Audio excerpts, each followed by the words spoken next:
लेखक राविंद्र थावेत द्वारा लिखित कहानी दुल्हन का हत्यारा। सस्पेंस और थ्रिलर से भरपूर मर्डर मिस्ट्री स्टोरी सिरकटी दुल्हन भाग 1। केसलपुर थाना इंचार्ज विजय प्रताप एक फाइल में उलझे हुए थे। उनके माथे की सिकन बता रही थी वो बेहद परेशान है। वो फाइल का पन्ना पलट पलट कर देखते हुए लगातार माथा खुजला रहा था। इसी समय सामने मेज में रखी हुई टेलीफोन की घंटी ने उसका ध्यान भंग किया। इंस्पेक्टर ने टेलीफोन को घूरते हुए हाथ आगे बढ़ाकर रिसीवर उठाया और माउथपीस को मुंह के समीप लाते हुए कहा, हेलो, केसलापुर थाना से प्रभारी विजय प्रताप सिंह। इतना सुनते ही दूसरी ओर से एक हड़बड़ाई हुई आवाज विजय को सुनाई दी। साहब, यहाँ केसला घाट में एक महिला की सिर कटी हुई लाश पड़ी हुई है, आप जल्दी से आ जाइए। दूसरी ओर की बात सुनते ही विजय के माथे पर पसीने की बूंद दिखाई देने लगी। वो बड़बड़ाने लगा, क्या मुसीबत है, अभी 3 हत्या की गुत्थी सुलझी नहीं और ये चौथी लाश। अब तो खैर नहीं। विजय प्रताप, लाइन अटैच होने के लिए तैयार हो जा, कहते हुए उसने जेब से मोबाइल निकाला और इलाके के एसीपी अजीत मेनन का नंबर डायल करने लगा। चंद ही मिनटों में केसल घाट पुलिस छावनी में तब्दील हो गया। एसीपी मेनन पूरे दल बदल के साथ घाटिया पहुंचे थे। यहाँ एक विशाल आम पेड़ के नीचे एक सिर कटी हुई लाश पड़ी हुई थी। लाश एक युवती की लग रही थी। शरीर पर दुल्हन के कपड़े नजर आ रहे थे। एसीपी मेमन ने शव का सिर तलाशने का निर्देश दिया। थोड़ी सी मेहनत के बाद शरीर से कुछ ही दूर पर एक पेड़ पर कटा हुआ सिर टंगा हुआ मिल गया। यशपुर घने वन और ऊंची पहाड़ियों से घिरा एक प्राकृतिक सौंदर्य से घिरा हुआ प्रदेश। इस प्रदेश की सबसे सुंदर पहाड़ी केसला घाट इस दिनों आतंक का पर्याय बना हुआ था। साल, शौकान और चंदन जैसी कीमती पेड़ों से आच्छादित इस वन में कई दुर्लभ औषधियां भी मिलती हैं। इन सबसे अलग इस पहाड़ी की चोटी में स्थित भैरव मंदिर पहुंचकर भैरव बाबा का आशीर्वाद प्राप्त करना हर श्रद्धालुओं की इच्छा होती है। लेकिन बीते 1 माह के दौरान एक के बाद एक मिल रही सिर कटी लाश ने इन श्रद्धालुओं की आस्था और सैलानियों के स्वर्ग को आतंक का गढ़ बनाकर रख दिया था।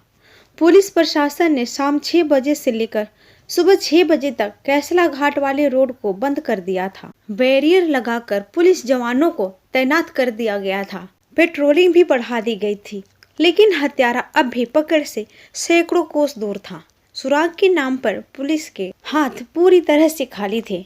एसएसपी अजीत मेमन से लेकर सभी नियमदार पुलिस अधिकारी पर इस केस को सुलझाने का दबाव था। लेकिन लाख हाथ पर मारने के बाद भी हत्यारे का एक सुराग हाथ नहीं आ रहा था।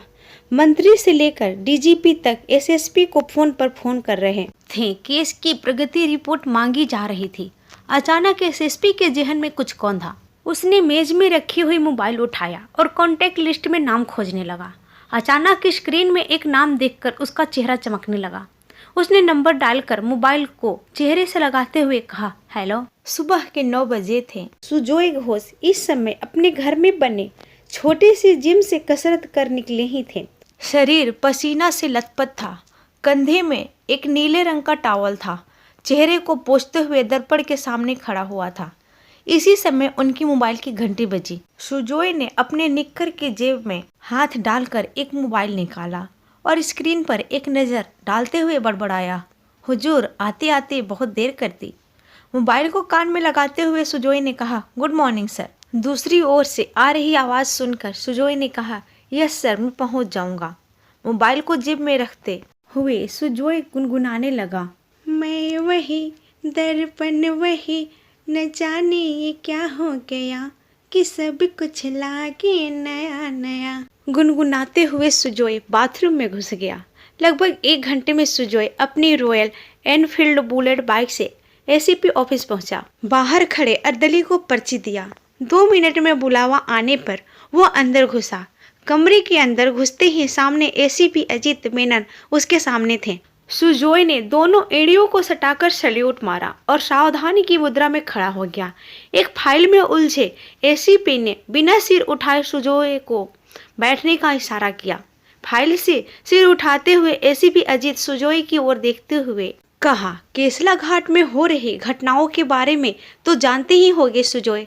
सुजोय ने संभलते हुए कहा, जी सर, अखबारों में पढ़ा है। इस घाट में अब तक 4 महिलाओं की सिर कटी हुई लाशें मिल चुकी हैं। चारों महिलाएं नवविवाहित थी। इस घाटी में आखिरी वारदात 2 दिन पहले हुई है। एक 25 साल की महिला का शव इस जंगल में बरामद किया गया है।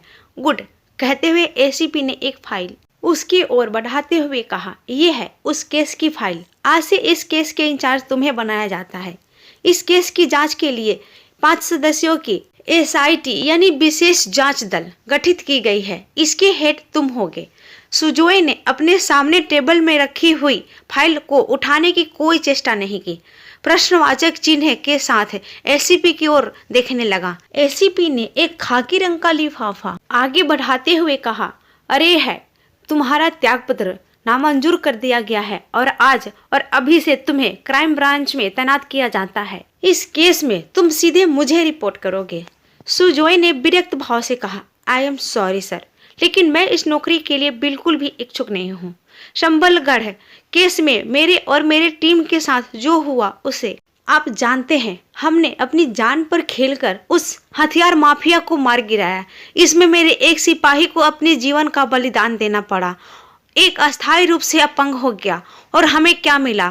फेक एनकाउंटर का दाग, न्यायिक जांच का मेडल और सस्पेंशन का इनाम। मुझे नहीं करना सर ऐसी नौकरी जहां सरकार अपने जाबाज सिपाहियों को इस तरह का इनाम देती हो। जाइए, जाकर देखिए उस एनकाउंटर में शहीद हुए जवान राजेश जाधव के परिवार को, जिसने अपना इकलौता बेटा खोया है, और अपंग हुए कृष्ण को किस तरह अपने जीवन का एक एक दिन एक एक साल की तरह गुजार रहा है।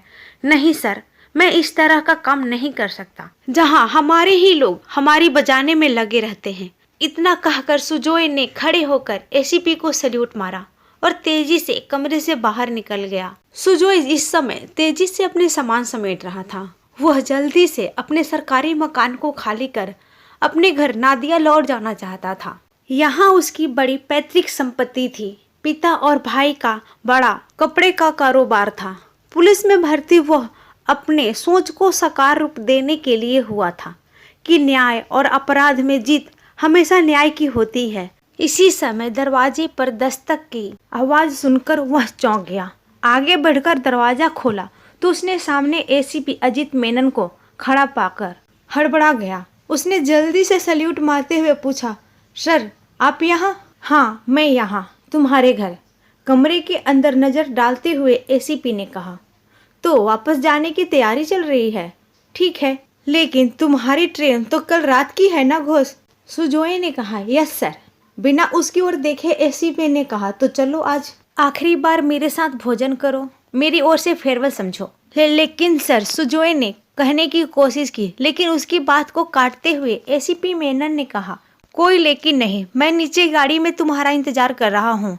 चंद मिनटों में सुजोय तैयार होकर नीचे आया। बाहर एसीपी मेनन अपने सफेद रंग की कोर्टा कार में बैठे हुए थे। एसीपी ने हाथ बढ़ाकर कार का दरवाजा खोलते हुए कहा, आओ सुजोय, बैठो। सुजय अनिर्णय की स्थिति में खड़ा रहा। अरे डोंट वरी, अब तुम मेरे मातहत नहीं हो, लेकिन आराम से बैठो। Come on. एसीपी के कहने पर सुजय आगे बढ़कर कार पर सवार हो गया। दरवाजा बंद होते ही ड्राइवर ने कार आगे बढ़ा ली। हल्की फुल्की बातें करते हुए लगभग 1 घंटे की सफर के बाद कार रुकी। एसीपी मेनन के उतरते ही सुजोय दूसरी ओर से कार से बाहर निकला।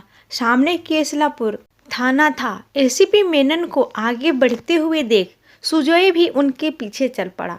थाना के प्रवेश द्वार पार कर जैसे ही आगे बढ़ा, एक वृद्ध महिला उसके साथ एक जवान महिला को एसीपी के सामने बिलखते हुए पाया।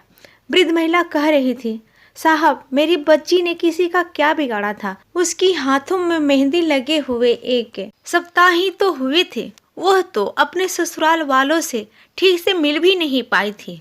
फिर भला उसका किसी से क्या दुश्मनी हो सकती है? मेरी बेटी को किसने मारा साहब, क्यों मारा? एसीपी ने तसल्ली भरे स्वर में कहा, चिंता मत कीजिए माँ जी, आपको सारे सवालों का जवाब मिलेगा और आपकी बेटी को न्याय भी। हत्यारा जो कोई भी हो, वो यहाँ उस सलाखों के पीछे होगा। थाने के बैरक की ओर इशारा करते हुए एसीपी ने कहा। इसी समय थाना प्रभारी विजय प्रताप आ पहुंचा। उसने एसीपी को सल्यूट मारा और अलर्ट होकर खड़ा हो गया। एसीपी ने सुजोय को आने का इशारा करते हुए थाना प्रभारी के चैम्बर की ओर बढ़ गया। एसीपी के पीछे जा रहा सुजोय बुरी तरह से सिसक सिसक कर रो रही वृद्ध महिला के पास ठिठका। उसने साथ में खड़ी हुई महिला से पूछा, मृतका से आपका क्या संबंध था? फफक फफक कर रोते हुए उस महिला ने कहा, मेरी छोटी बहन थी सर, सिर्फ 20 साल की थी, पढ़ाई पूरी कर वकील बनना चाहती थी, लेकिन हमने उस पर दबाव डालकर उसकी शादी करा दी और देखिए क्या हो गया। महिला की बात सुनकर वृद्धा जोर जोर से रोने लगी। सुजोय ने उन्हें संभाल कर बेंच में बैठाते हुए कहा, क्या नाम था आपकी बेटी का? सुजाता मेहर, बगल में खड़ी हुई महिला ने जवाब दिया।